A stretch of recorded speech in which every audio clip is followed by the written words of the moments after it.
Assalamualaikum warahmatullahi wabarakatuh. Selamat pagi semuanya. Masih bersama saya Ibu Riris.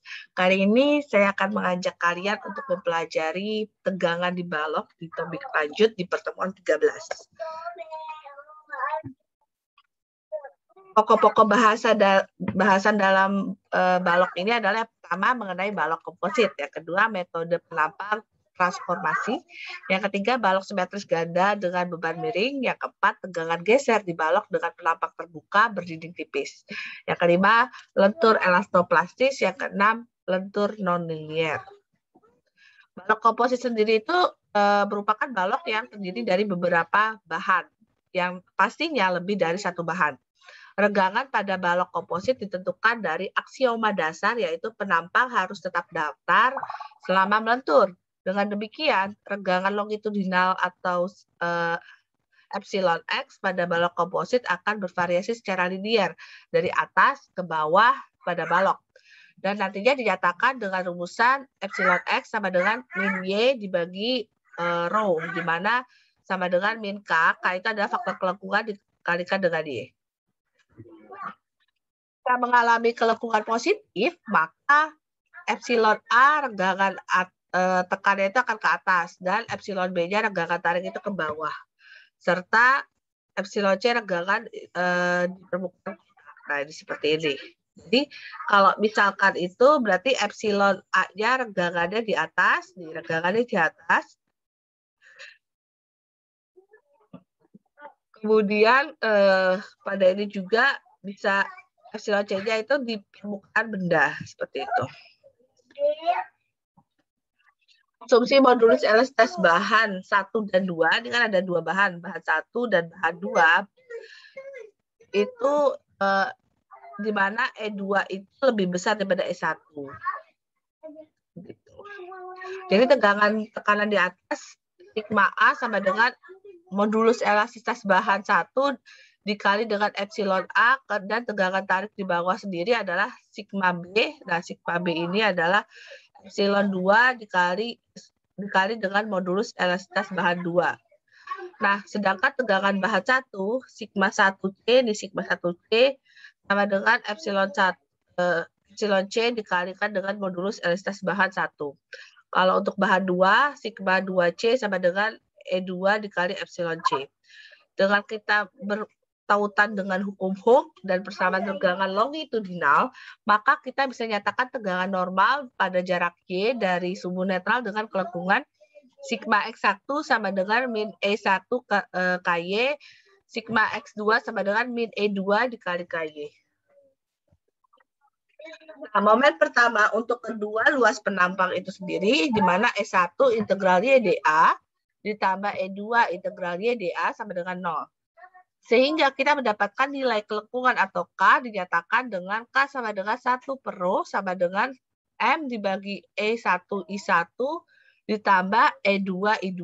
Maka tegangan normal nantinya di balok adalah sigma X1 sama dengan MYE1 dibagi E1I1 ditambah E2I2.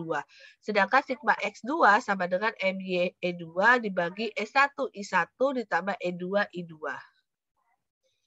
Kemudian metode penampang transformasi, artinya bahwa transformasi penampang dalam suatu balok komposit menjadi penampang ekivalen, di mana balok itu imajiner yang terdiri dari satu bahan. Nah, tegangan lentur bertransformasi di bahan yang pertama adalah sigma X1 sama dengan min MY dibagi I transformasi, di mana IT itu adalah momen inersia penampang yang tertransformasi.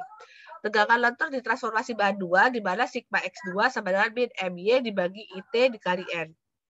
N itu adalah rasio modular dari N sama dengan modulus elastisitas bahan yang kedua dibagi modulus elastisitas bahan yang pertama. Kemudian ada lagi balok simetris ganda dengan beban miring, di mana tegangan lentur bisa dikemukakan dengan rumusan sigma X sama dengan MYZ dibagi IY dikurangi MZ-nya dibagi IZ. Nantinya persamaan sumbu netral ditentukan dengan menyamakan tegangan normal sigma X sama dengan 0, di mana MYZ dibagi IY min MZ-nya dibagi IZ sama dengan 0. Sudut beta sendiri antara sumbu netral dan sumu Z ditentukan sebagai berikut. Tan beta sama dengan Y per Z sama dengan MY dikali IZ dibagi MZ dibagi IY. Nah, kita bisa lihat perjanjian tanda untuk momen lentur MY dan MZ. Kalau kita kupas dari 1-2 dimensi ini, maka akan terlihat bahwa penampang balok yang mengalami momen lentur pada MY, dan MZ. Kemudian tegangan geser di balok dengan penampang terbuka berdiri tipis, di mana tegangan geser dalam tau sama dengan gaya geser penampang V dikali momen pertama V dibagi dengan momen inersia penampang dikali dengan lebar dinding balok. Di mana nantinya terjadi lentur elastoplastis namanya. Momen lentur di balok terjadi apabila tegangan maksimum tepat mencapai tegangan luluh. Nantinya disebut momen luluh MY dengan rumus MY adalah sigma Y dibagi I, sigma Y dikali I, kemudian dibagi C, di mana sama dengan sigma Y dikali S. C itu adalah jarak ke titik paling jauh dari sumbu netral, dan S adalah modulus penampang dari suatu penampang atau elemen. Distribusi tegangan di balok tersebut adalah elastoplastik, seperti ini contohnya ya. Ini contoh distribusi tegangannya.